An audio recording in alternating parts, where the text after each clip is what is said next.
Ada sebuah kisah yang disebutkan dalam hadis Muslim yang diriwayatkan dari Jarir radhiyallahu anhu. Suatu kali Nabi Muhammad SAW kedatangan serombongan kaum dari Bani Mudhar.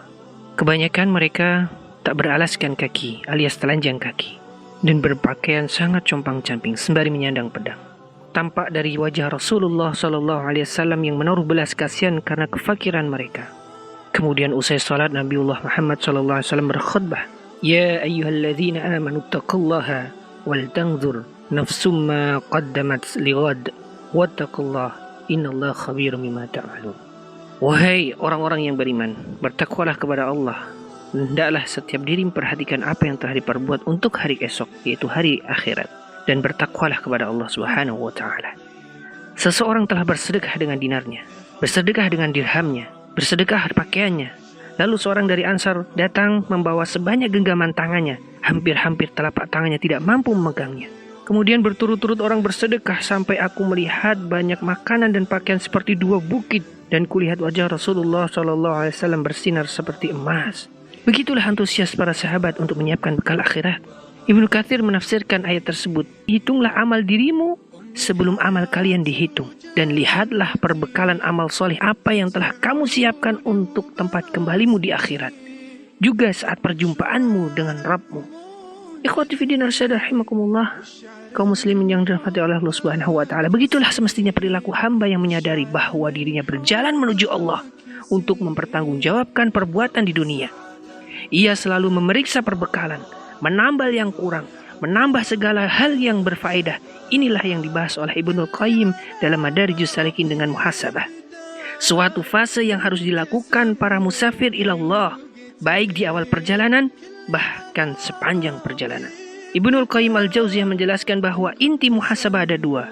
Hendaknya ia jeli memeriksa apa yang menjadi haknya dan apa yang menjadi kewajibannya, sehingga dia mengetahui apa yang menjadi bagiannya kelak di akhirat ketika dia menjalankan kewajiban dan tuntutannya.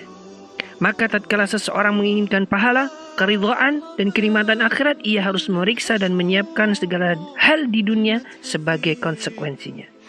Pada fase ini bahkan banyak orang yang belum mampu membedakan hal-hal yang berfaedah sebagai bekal dan mana pula yang sejatinya menjadi beban. Ibarat seorang musafir yang memenuhi pundi-pundinya dengan kerikil yang tidak berfaedah sedikit pun untuk meringankan perjalanannya, justru menjadi beban yang memberatkan langkahnya. Begitulah Ibnul Qayyim al-Jauziyah menggambarkan orang-orang yang salah dalam mengambil bekal akhirat, yakni orang-orang yang beramal dengan suatu amal yang dianggap sebagai kesolihan namun tidak memenuhi kriteria amal solih, ikhlas dan mengikuti sunnah.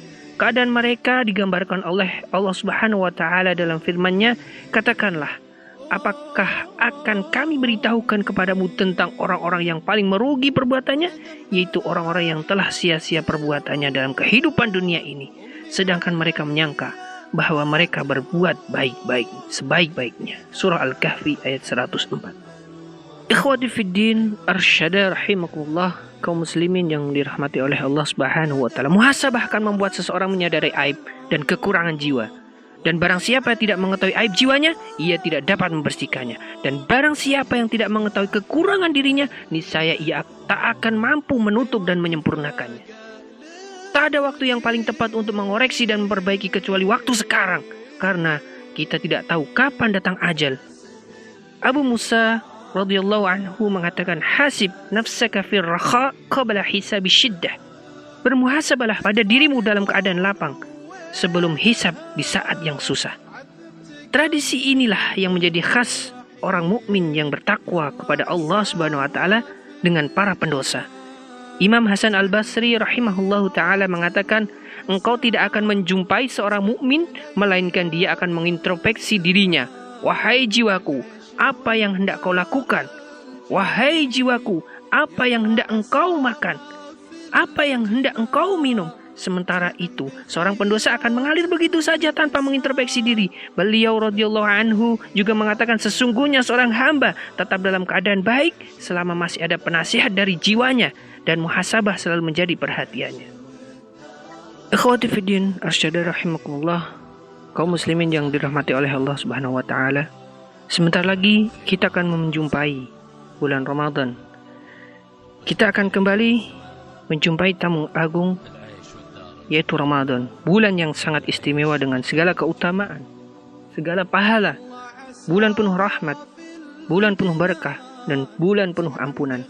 Satu rentang waktu istimewa yang dikaruniakan Allah Subhanahu wa Ta'ala kepada hambanya, terkhusus orang yang beriman, untuk memperbaiki nilai rapotnya.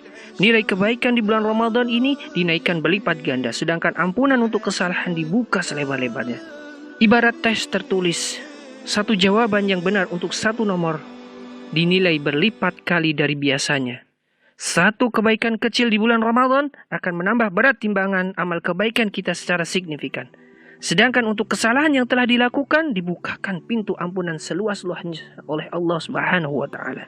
Tapi semulia apapun bulan ini, semulia apapun Ramadan, hanyalah sebuah kesempatan. Hasil akhirnya tergantung bagaimana kita memanfaatkannya. Yang memanfaatkannya dengan baik, bersiaplah panen jika waktunya tiba. Tapi yang mengabaikannya, wallahu alam, kebaikan telah meninggalkan sejauh-jauhnya. Tatkala Ramadan tiba, Nabi Muhammad SAW bersabda, "Ya baghiyal khair, aqbil, wa ya baghiyal syarr, aqsir." Wahai pencari kebaikan, sambutlah, dan wahai pecinta keburukan, kurangilah. Dan kini waktu itu telah menjelang, sedangkan Allah telah berfirman, belumkah datang waktunya bagi orang-orang yang beriman menundukkan hatinya untuk berzikir kepada Allah? Ayyuhal ikhwah arsyada rahimakumullah, di bulan Ramadan adalah waktu yang paling tepat untuk menundukkan hati kita, merendahkan diri di hadapan zat yang sering kita lupakan, berharap ampunan kepada zat yang sering kita durhakai, dan memohon belas ampunan kepada zat yang sering kita ingkari kenikmatan dan kasih sayangnya. Semoga Allah berkenan untuk mengampuni kita semuanya. Wallahu muwaffiq ila aqwamit thoriq. Aqulu qouli hadza astaghfirullah li wa lakum. Wassalamualaikum warahmatullahi wabarakatuh.